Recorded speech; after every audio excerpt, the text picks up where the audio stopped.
Bonjour, je vous déconseille l'expérience qui suit. Insultez copieusement un nourrisson d'une voix tendre, vous aurez peut-être droit à un sourire. Ensuite, complimentez-le d'un ton menaçant, hurlement garanti.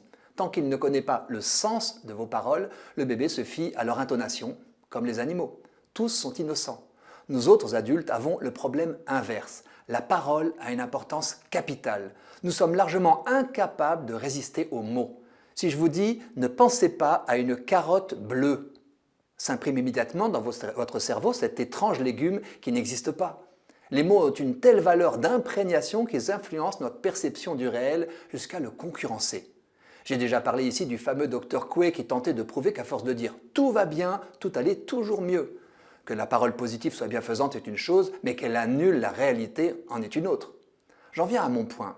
Quand les mots nous manipulent, nous devons apprendre à leur résister.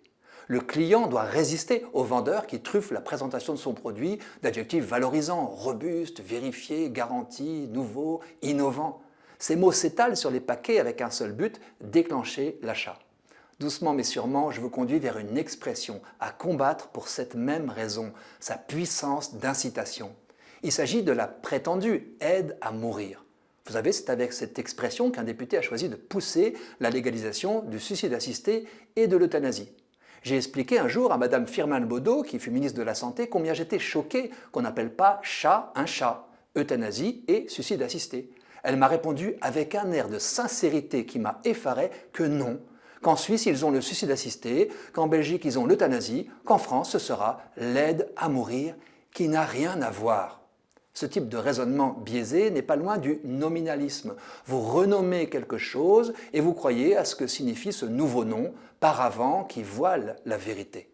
On appellera bien un mal et mal un bien et le tour sera joué. Plus d'un s'y laisse prendre tant les mots sont totalitaires. Ainsi en est-il de l'insulte ou des accusations qui salissent leurs victimes au point qu'elles ont tendance, si elles n'y prennent pas garde, à les cautionner. Les paroles sont performatives. Gare à la puissance nocive de l'accusateur, tu es nul, ou du décourageur, tu n'y arriveras pas, qui englue leurs victimes sous des étiquettes qui les enferment. Je reviens à cette satanée aide à mourir.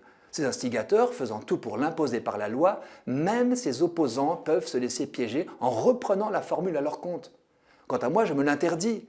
Hélas, l'autre jour, un journaliste qui pensait me citer tout en me simplifiant m'a fait dire ce que je ne dis jamais. Non seulement je place toujours devant l'expression « aide à mourir » un qualificatif dépréciatif comme « prétendu », mais encore je peux affirmer que j'ai aidé des proches à mourir, simplement en étant là, avec d'autres, jusqu'au bout, en soins palliatifs. La bataille des mots est à livrer. Nous avons toujours la possibilité de redonner leur vrai sens à ceux qu'on tente de détourner. Et c'est la bonne nouvelle.